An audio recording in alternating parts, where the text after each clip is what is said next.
गांव की हवा में हल्की सी ठंडक और गर्मा गर्म पाव भाजी की खुशबू घुली हुई थी। गांव के बीचों बीच रोज की तरह शामू सेठ का ठेला सजा हुआ था। ताजा कटे टमाटर, आलू, मटर और चमकते मसालों की खुशबू लोगों का दिल जीत रही थी। 2-3 ग्राहक पहले ही प्लेट लेकर खा रहे थे।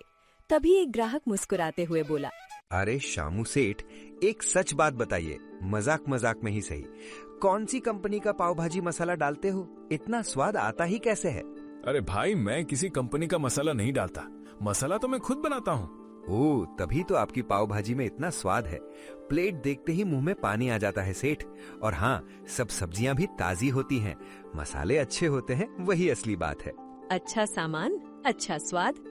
गांव वाले खुश रहते थे कि उनके गांव में इतनी स्वादिष्ट पाव भाजी मिलती है। लेकिन उसी गांव में एक और पाव भाजी का ठेला था, राकेश वर्मा का। उसकी पाव भाजी शामू सेठ जितनी स्वादिष्ट नहीं थी, पर एक बात से लोग उसकी तरफ फिर भी खिंच जाते थे, कम दाम। जहां श्यामू सेठ एक प्लेट 50 रुपए पे बेचते, वहीं राकेश सिर्फ 25 रुपए लेता था। उसके ठेले पर भी कुछ ग्राहक बैठे थे। उनमें से एक बोला, अरे राकेश भाई, एक बात बताओ, तुम इतनी सस्ती पाव भाजी कैसे बेचते हो? बाकी लोग तो 50 में दे रहे हैं। अरे भाई, बाकी लोग तो लूटते हैं। पाव भाजी बनाने में इतना खर्च आता ही कहाँ है। वो तो बस दिखावा करते हैं, बेवजह महंगी बेचते हैं। ये सुनकर लोगों को लगता था कि राकेश कितना ईमानदार है, लेकिन सच्चाई कोई जानता नहीं था। राकेश कम दाम वाली आधी सूखी सब्जियां खरीदता था और मसाले भी सस्ते नकली वाले इस्तेमाल करता था। इसी वजह से उसकी प्लेट सस्ती पड़ती थी। गांव के लोगों को पता नहीं था कि बहुत जल्द का स्वाद बदलने वाला था। शाम का समय था। गांव की हल्की ठंडी हवा घर के आंगन में शांति फैला रही थी। इतने में दरवाजा खुला और शामू सेठ का बेटा अमित महीनों बाद शहर से वापस आ गया। घर में कदम रखते ही उसने हैरानी से पूछा, माँ, मैं आ गया। पिताजी कहाँ हैं? कहीं बाहर गए हैं क्या? अरे बेटा, वो तो रोज की तरह अपने पाव भाजी के ठेले पर गए हुए हैं। तू बता, तू कैसा है? बहुत दिनों बाद आया है। मैं ठीक हूँ माँ। अब मैं यहीं रहूंगा, आपके और पिताजी के पास। और हाँ, अब मैं पिताजी के काम में हाथ भी बटाऊंगा। ये सुनकर माँ के चेहरे पर खुशी खिल उठी। बहुत अच्छा हुआ बेटा, तेरे पिताजी अब पहले जैसे नहीं रहे। ठेला संभालते संभालते थक जाते हैं। कल से तू ही ठेला संभाल लेना। नहीं माँ, मैं एक ठेला नहीं संभालूंगा। इतना छोटा काम मैं नहीं कर सकता। मैं गांव में कुछ नया करूंगा, कुछ बड़ा। माँ का चेहरा हल्का सा उतर गया, पर बेटे के लौटने की खुशी उससे कहीं ज्यादा थी। उसने कुछ नहीं कहा। थोड़ी देर बाद अमित गांव की तरफ निकला। दूर से ही उसने देखा कि उसके पिताजी का ठेला ग्राहकों से घिरा हुआ था। लोग लाइन लगाकर खड़े थे और शामू सेठ तेजी से पाव भाजी परोस रहे थे। अमित मन ही मन चकित होकर बोला, अरे इतने ग्राहक, लगता है ठेले से भी अच्छी कमाई हो जाती होगी। वो पास गया और आवाज दी, पिताजी, मैं आ गया। अरे अमित बेटा, कितने दिनों बाद आया है। चल अब ठेला समेटते हैं, घर चलते हैं। दोनों मिलकर ठेला समेटकर घर पहुंचे। अमित ने शहर की अपनी सारी बातें बता दी, मुश्किलें, संघर्ष और ठेला ना संभालने का अपना निर्णय। शामू सेठ ने धीरे से कहा, ठीक है बेटा, अगर तू कुछ अलग करना चाहता है तो कर, मैं तुझे रोकूंगा नहीं। लेकिन पहले अपने गांव की सबसे स्वादिष्ट पाव भाजी खा ले। तीनों ने साथ बैठकर गर्मा गर्म पाव भाजी खाई। उस रात सब सो गए, बस अमित की आंखों में नींद नहीं थी। गांव में मैं आखिर क्या नया करूं? यही सोचते सोचते वो रात भर करवटें बदलता रहा। अब देखना था अमित की नई शुरुआत गांव को कहाँ ले जाएगी। सुबह का समय था। श्यामू सेठ रोज की तरह सब्जी मंडी पहुँचे। जैसे ही पहली दुकान के भाव पूछे, उनके होश उड़ गए। टमाटर, आलू, पत्ता गोभी, सबके दाम 2 गुने हो चुके थे। सेठ ने एक सब्जी वाले से पूछा, अरे भाई, आज सब्जियां इतनी महंगी कैसे हो गई? क्या बताएं सेठ, खाद, बीज, मजदूरी सब कुछ महंगा हो गया है। अब हमें भी 2 गुने दाम पर ही बेचनी पड़ रही है। श्यामू सेठ मजबूरी में सब्जियां खरीदकर घर लौट आए। घर पर माँ और अमित इंतजार कर रहे थे। सेठ ने भारी मन से कहा, आज से हमें पाव भाजी की प्लेट का दाम बढ़ाना पड़ेगा। सब्जियां बहुत महंगी हो चुकी हैं। अच्छा जी, अब कितने की बेचोगे? पहले 50 रुपए में थी। अब 70 रुपए में बेचनी पड़ेगी, तभी कुछ मुनाफा होगा। लेकिन पिताजी, क्या लोग इतनी महंगी पाव भाजी खाएंगे? पता नहीं बेटा, आज ही समझ में आ जाएगा। सेठ ठेला लेकर जल्दी बाजार पहुँचे। कुछ देर बाद एक पति पत्नी वहाँ आए। सेठ, जल्दी 2 प्लेट लगा दो। ये सीमा कल से पाव भाजी खाने की जिद कर रही है। अभी देता हूँ गर्मा गर्म। पर एक बात, आज से एक प्लेट 70 रुपए की हो गई है।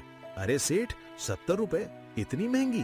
सारी सब्जियां दोगुने दाम पर मिल रही हैं भाई, मजबूरी है, इसी वजह से दाम बढ़ाए हैं। सुनिए जी, चलिए दूसरे ठेले चलते हैं, वो सिर्फ 25 रुपए में देता है। यहाँ कौन खाए इतनी महंगी पाव भाजी। दोनों वहाँ से चले गए। सेठ का दिल बैठ गया। पूरा दिन बीता, 1 से 2 ग्राहक ही आए। ठेला लगभग खाली ही रहा। घर लौटकर सेठ बहुत मायूस थे। पिताजी आज इतने उदास क्यों हो? और आज घर भी जल्दी आए हैं। क्या बताऊं बेटा, दाम सुनते ही सब ग्राहक भाग गए। आज कुछ कमाई नहीं हुई, सब्जियां इतनी महंगी हो गईं, अब कम दाम में कैसे बेचेंगे। पूरा घर चिंता में डूबा था, लेकिन अमित शांत बैठा नहीं था। उसके मन में एक नई योजना आकार ले रही थी। उसे पता था अब समय आ गया है कुछ अलग करने का। अगले दिन सुबह अमित सीधा राकेश के ठेले पर पहुंचा। उसके मन में कई सवाल थे। अमित ने सीधे पूछा, अरे राकेश, एक बात सच सच बताना, कल से सब्जियां इतनी महंगी हो गई हैं, फिर भी तुम पाव भाजी 25 रुपए में कैसे बेचते हो? अरे अमित, दुनिया में सब तेरे पिताजी जैसे ईमानदार थोड़े ना होते हैं। मतलब क्या? मुझे पता है तुम्हारे ठेले पर अब भीड़ नहीं आ रही, दाम बढ़ाने की वजह से ना। तो क्या करें, सब्जियां ही महंगी हो गई हैं। चल तुझे एक जगह दिखाता हूँ, वहीं से मैं सब्जियां लेता हूँ, बहुत सस्ती पड़ती हैं। वो उसके साथ गया। थोड़ी दूर एक आदमी सब्जियां बेचने बैठा था।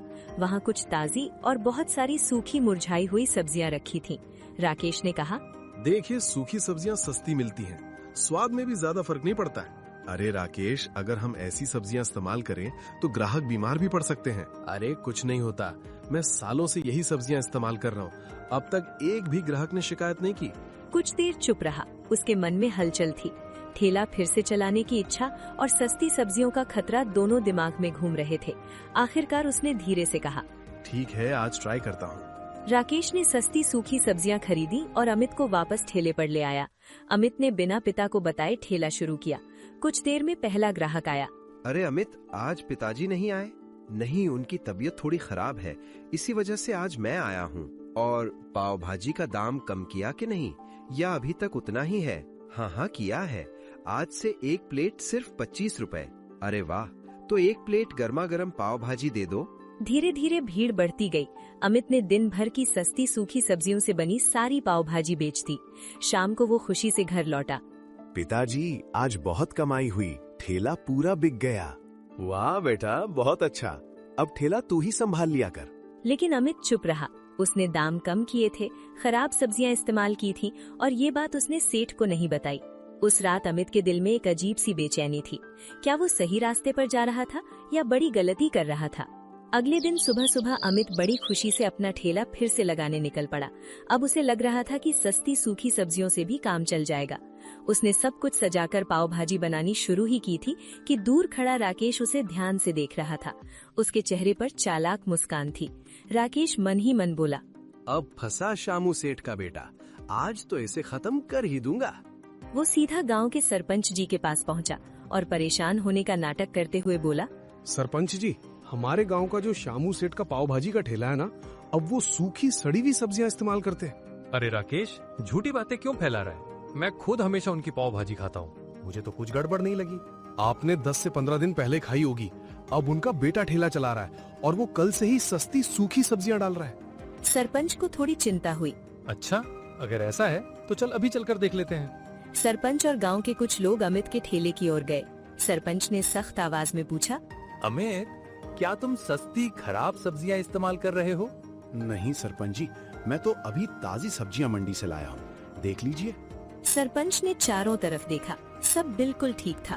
पीछे से हक्का बक्का होकर राकेश बुदबुदाया, ये कैसे हो गया? मैंने तो कल उसी समय। पीछे से श्यामू सेठ वहाँ आ पहुँचे।